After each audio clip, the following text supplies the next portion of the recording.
We just got the latest Arizona early voting data file. Now, I need to double check this back against the file because this is from Seth Keshel, who's terrific, but I need to go into the back end and double check this. So take that, because I have not independently done that, but I trust Seth. He's a great man.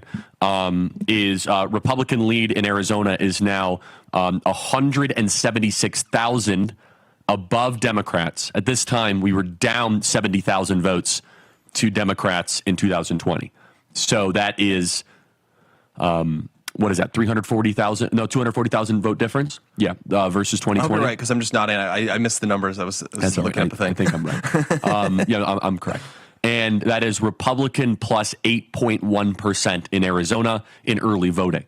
And we have a lot of voters left that have yet to vote. On my morning walk, I asked 5 men, have you voted? Oh, I'm voting this weekend, or I will vote Tuesday. And I got in their face and no, you need to get in the van. I know, exactly. I said, get in the unmarked van. And again, in Arizona, it's a different culture because we have mass mail-in voting. We are using mass mail-in voting to our advantage in Arizona. It is a flawed system. There's an article today that's like how the right took over podcasting, the left's favorite, vehicle of getting news. We want the articles about that for early voting. They're like how the right weaponized early voting. And look, I don't love it, but I'll say this. If you outnumber the other side, it can be used to your advantage. Yes. If you have bodies and do the work. And yeah, it's just use every tool available to you and don't leave anything on the table. And then the side that has more passion, more intensity, more sympathy from the public, it can help you a lot. And normally we would say, maybe if it was only on election day, it would probably be great for the side that has the most passion. But what we're seeing is it seems the left has the advantage with the absolute politics fanatics, whereas we have the advantage with a lot of the people who are just like, oh, wait, yeah, the economy was a bit better under Trump. I feel like I had more money then. And with a month of early voting, we have a month to find those people, nag those people, seize an opportunity to get those people to vote, whereas we would not be getting that if it was only on election day. So I want to just I want to reiterate this, everybody, is that if you are not actively doing something to contact voters every minute from now to Tuesday, you're a spectator, not a participant. Right. Well, postcards are a little late right now because you don't want a postcard arriving on Thursday. And Tuesday is Drop Dead Day, everybody. And I want to just contextualize this. Look at our movement from the golden escalator to Trump defeating 18 people in the primary in 2016. From getting into the arena, being a great president, impeached twice, and the COVID stuff, and then all the nonsense of the 2020 election, and then January 6th, and they thought he was in political exile. And we climbed out of that hole. We climbed out of that ditch. We were, as a movement, in political exile.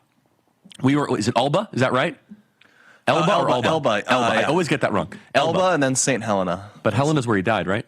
St. Helena's where he died. Elba's where he did the comeback, and we don't talk about how it ended. So we were in Elba, and we rose, and it'll be a better situation. We're going to win at Waterloo. Well, no, we're going to avoid Waterloo.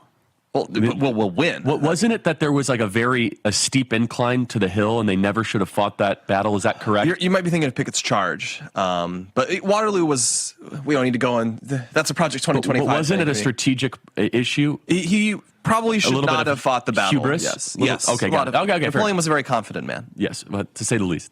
And he wasn't as short as people say. No, he was like average height. It's all just British newspapers. Fake news is very old from the press. It's amazing. It's fascinating. They just caricatured him as short. And so this is the time, everybody, to really understand the Trump political movement has 4 days left. Now, of course, if he wins the presidency, it goes on in a different fashion. But him as a candidate has 4 days left. He's been shot, indicted 4 times, and facing 700 years in federal prison. Guys, this is the time for urgency and action. And also, I want you to just enjoy these next 4 days. Not as a spectator, but with joy that the other side doesn't have. I want you to think about this. You'll never get a chance to knock on doors for Donald Trump again. You will never get a chance to go tell someone to go vote for Donald Trump again. You will never, ever, ever get a chance to go talk in a diner, to go ask a neighbor to go vote for Trump again. Ever. And for those of you that are super fans, For those of you that are 10 out of 10 super voters, you could be a part of history. Because after Tuesday, it's all looking backwards. Oh, Trump was. Even if he's president, the political movement that was boring down that golden escalator has an end point. And then it will be the birth of something new, God willing. The birth of an administration where we take back our country, and that's a whole different dynamic. But you guys are still in the driver's seat. There is time left on the clock. You can find those new voters. You can download the Turning Point Action app. You can chase ballots. But this 9-year movement, Blake, has 4 days left.